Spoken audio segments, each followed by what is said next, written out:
You are the man who gave them the power to destroy themselves. And the world is not prepared. 8,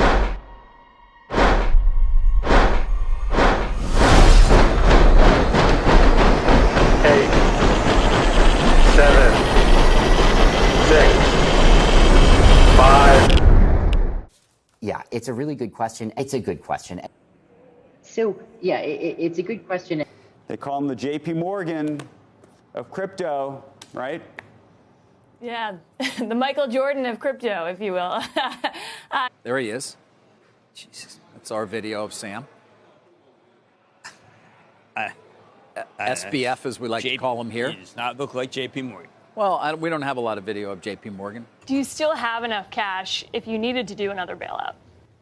Yeah, we did. And we try to keep that on hand. Like, we try not to empty the coffer, so to speak.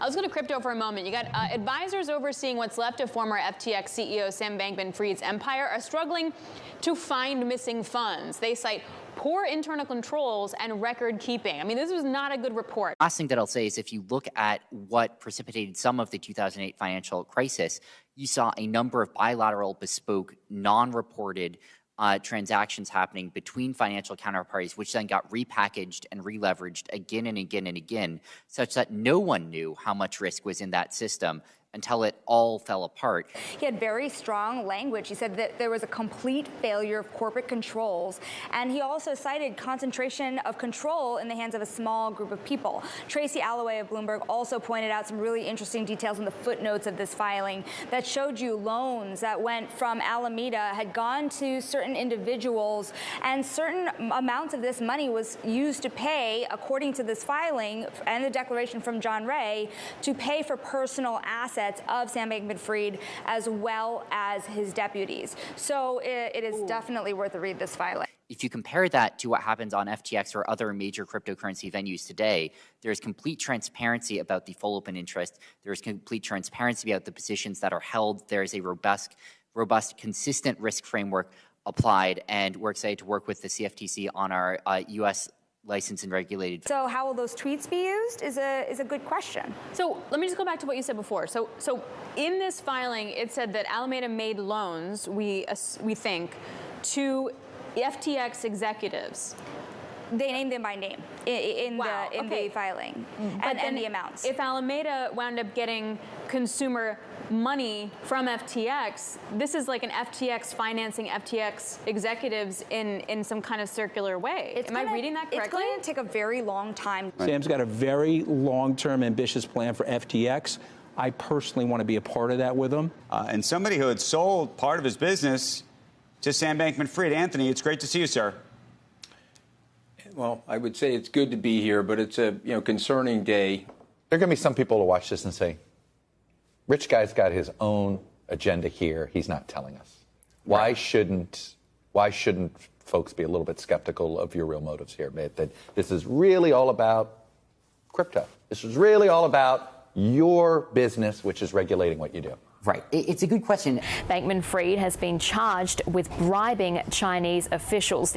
The new indictment was unsealed Tuesday by federal prosecutors in Manhattan, and the accusation, well, that Sam Bankman-Fried paid Chinese officials $40 million to unfreeze accounts at Alameda Research. That's the trading firm affiliated with FTX, and it was reportedly holding more than $1 billion. And I think what I'd say is, like, look at the evidence. Try and trace out what's happening. You know, it's really funny. Sometimes I'll read these articles and they'll say, you know, SBF donates to candidate something crypto, something, and the entire article will be like, we're trying really hard to find the crypto angle, and we haven't found it yet. The candidates have no statements. They don't know what a Bitcoin is. There's a crypto angle. We're still looking. And it's like, no, like that was... People aren't taking you at your word? People aren't taking me at my word, and I understand that. It said Bankman-Fried directed two FTX executives to donate to both Democrats and Republicans, evading finance contribution limits. And he told them to conceal where the money came from. People aren't taking you at your word? People aren't taking me at my word, and I understand that. That guy is a clueless idiot.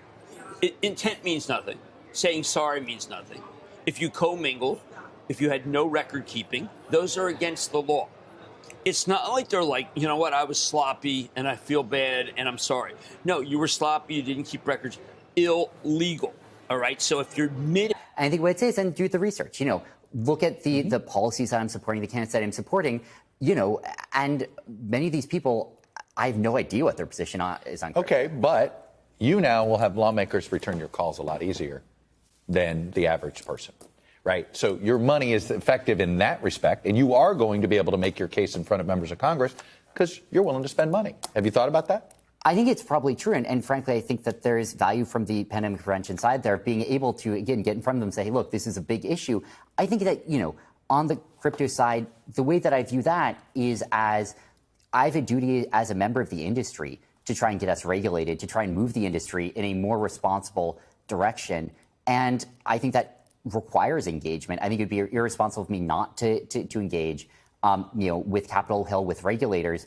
And the things that I've been arguing for are more regulation for the industry. I think that's what's right for the country. I don't know if that's what's right for a company, but it's what needs to happen. It says that the digital assets may not be loaned to FTX trading. They can't be loaned out.